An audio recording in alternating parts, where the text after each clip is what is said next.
ರೇಣುಕಾಸ್ವಾಮಿ ಕುಟುಂಬಕ್ಕೆ ನಟ ಧ್ರುವ ಸರ್ಜಾ ಸಾಂತ್ವನ ಹೇಳಿದ್ದಾರೆ.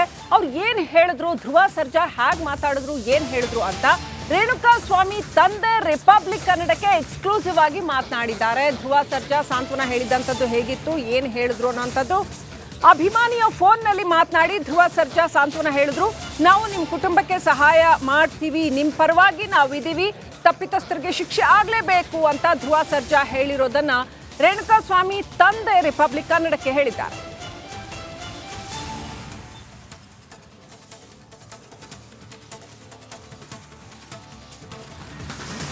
ಧ್ರುವ ಸರ್ಜಾ ಅವರು ನಿಮ್ಮ ಜೊತೆ ಮಾತನಾಡಿದ್ರು ಅಂತ ಕೇಳ್ಪಟ್ಟೆ, ಅವರ ಅಭಿಮಾನಿಗಳಲ್ಲಿ ಬಂದಿದ್ರು ಅಂತ ಕೇಳ್ಪಟ್ಟೆ, ಏನಾಯ್ತು? ಅಭಿಮಾನಿಗಳು ಬಂದಿದ್ದರು, ಅವರು ಎಲ್ಲ ಸಾಂತ್ವನ ಹೇಳಿದರು.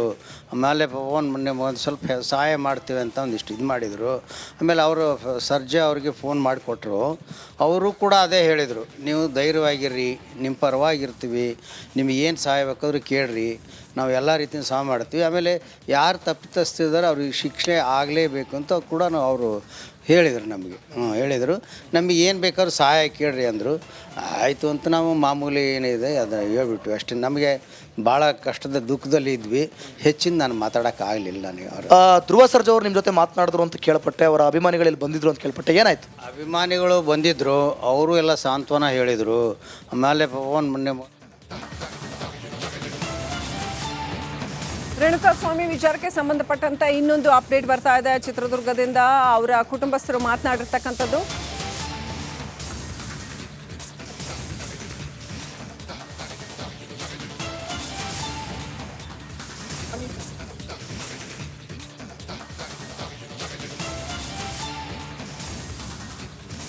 ಇವತ್ತು ರೇಣುಕಾಸ್ವಾಮಿ ಸಹನಾ ಮದುವೆ ವಾರ್ಷಿಕೋತ್ಸವ, ಆ ವಿಚಾರಕ್ಕೆ ಸಂಬಂಧಪಟ್ಟಂತೆ ರೇಣುಕಾಸ್ವಾಮಿ ಅವರ ತಾಯಿ ಕಣ್ಣೀರಿನ ಮಾತನಾಡಿದ್ದಾರೆ. ಇವತ್ತು ರೇಣುಕಾಸ್ವಾಮಿ ಇಲ್ಲದೆ ಎಲ್ಲೆಲ್ಲೂ ಸೂತಕದ ಛಾಯೆ ಅಂತ ರೇಣುಕಾಸ್ವಾಮಿಯ ತಾಯಿ ಮಾತನಾಡಿದ್ದಾರೆ. ಹೆಂಡತಿ ಅಮ್ಮನಿಗೆ ಇವತ್ತು ಬಟ್ಟೆ ಕೊಡಿಸ್ಬೇಕಾಗಿತ್ತು, ಅವರ ಮದುವೆಯ ವಾರ್ಷಿಕೋತ್ಸವ ಇವತ್ತು ಹೋಟೆಲ್ನಲ್ಲಿ ಸಂಭ್ರಮಾಚರಣೆಗೆ ಪ್ಲಾನ್ ಮಾಡಲಾಗಿತ್ತು, ಆದರೆ ರೇಣುಕಾಸ್ವಾಮಿ ನಮ್ಮ ಜೊತೆ ಇಲ್ಲ ಅಂತ ತಾಯಿ ದುಃಖ ತೋಡ್ಕೊಂಡಿದ್ದಾರೆ.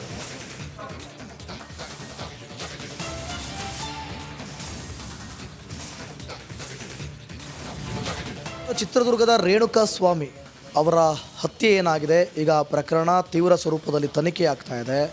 ಆದರೆ ಹೌದು, ತಪ್ಪಿತಸ್ಥರಿಗೆ ಶಿಕ್ಷೆ ಆಗುತ್ತೆ, ಶಿಕ್ಷೆ ಆಗಲೇಬೇಕು. ಬಟ್ ಇವತ್ತು ರೇಣುಕಾಸ್ವಾಮಿ ಬದುಕಿದಿದ್ರೆ ಸಡಗರ ಸಂಭ್ರಮದಲ್ಲಿರ್ತಿತ್ತು ಈ ಮನೆ. ಆದರೆ ಸೂತಕದ ಛಾಯೆ ಇನ್ನೂ ಕೂಡ ಹೋಗಿಲ್ಲ. ಯಾಕೆಂದರೆ ಇವತ್ತು ರೇಣುಕಾಸ್ವಾಮಿ ಮತ್ತು ಸಹನಾ ಅವರ ಮದುವೆ ವಾರ್ಷಿಕೋತ್ಸವ.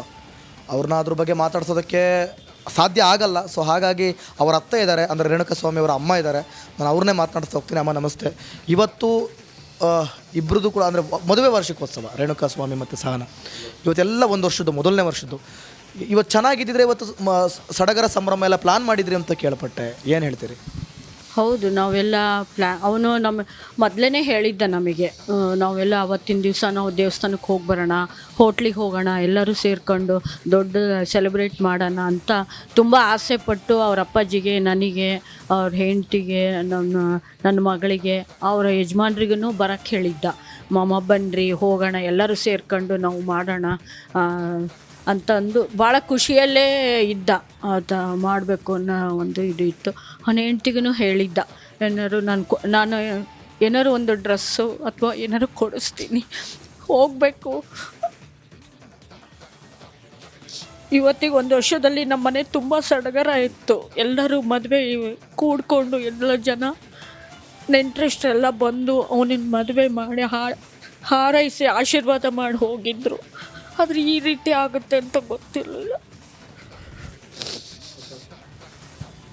ಸೊ ನೋಡಿದ್ರಲ್ಲ, ಅಂದರೆ ಇವತ್ತು ರೇಣುಕಾಸ್ವಾಮಿ ಮತ್ತು ಸಹನಾ ಅವರ ಮೊದಲನೇ ವರ್ಷದ ವಾರ್ಷಿಕೋತ್ಸವ. ನಿಜಕ್ಕೂ ಕೂಡ ಅವರ ಕಣ್ಣೀರಿದೆಯಲ್ಲ, ಅದು ಯಾವತ್ತಿದ್ರೂ ಉಂಟಲ್ಲ, ಕೊನೆ ಪಕ್ಷ ಕಾನೂನಿಂದ ನೀವೆಲ್ಲರೂ ಕೂಡ ನಿಮ್ಮ ಅಧಿಕಾರ ಹಣದ ಬಲದಿಂದ ಬಚಾವಾದರೂ ಕೂಡ ಭಗವಂತ ಅನ್ನೋನ ಮೇಲೆ ನೋಡ್ತಿರ್ತಾನೆ. ಆ ಕಣ್ಣೀರಿನ ಶಾಪ ಇದೆಯಲ್ಲ, ಅದು ಯಾವುದು ಕೂಡ ನಿಮ್ಮನ್ನು ತಡ್ತೇ ಬಿಡಲ್ಲ ಅಂತ ನಾವು ಕೂಡ ಹೇಳ್ತೀವಿ. ಯಾಕೆಂತಂದರೆ ತಪ್ಪು ಮಾಡಿದವರಿಗೆ, ತಪ್ಪಿತಸ್ಥರಿಗೆ ಈ ರೀತಿಯಾಗಿ ಚಿತ್ರಹಿಂಸೆ ಕೊಟ್ಟು ಕೊಲೆ ಮಾಡಿದವರಿಗಂತೂ ನಿಜಕ್ಕೂ ಕೂಡ ಅದು ಯಾರೇ ಆಗಿರಲಿ, ಅದೆಂಥ ಮಹಾನ್ ವ್ಯಕ್ತಿಯಾಗಿರಲಿ, ಅವ್ರಿಗೆ ಶಿಕ್ಷೆ ಆಗಲೇಬೇಕಿತ್ತು. ಇವತ್ತು ಸಡಗರ ಸಂಭ್ರಮದಲ್ಲಿರಬೇಕಾಗಿತ್ತು. ಆದರೆ ಆ ಸಡಗರಕ್ಕೆ ಚ್ಯುತಿ ಬರೋ ಕೆಲಸವನ್ನು ಮಾಡಿ ಸೂತಕದ ಛಾಯೆಯನ್ನು ತಂದೊಡ್ಡಿದ್ದೀರಾ ನೀವೆಲ್ಲರೂ ಕೂಡ. ನಿಮಗೆಲ್ಲರಿಗೂ ಕೂಡ ಶಿಕ್ಷೆ ಆಗಲೇಬೇಕಂತ ರಿಪಬ್ಲಿಕ್ ಕನ್ನಡದ ಮೂಲಕ ಕೇಳ್ಕೊಳ್ತಿದ್ದೀವಿ. ಕ್ಯಾಮ್ರಾ ಪರ್ಸನ್ ಮಹೇಶ್ ಜೊತೆ ಅಶ್ವಥ್ ವಿತ್ ರಿಪಬ್ಲಿಕ್ ಕನ್ನಡ, ಚಿತ್ರದುರ್ಗ.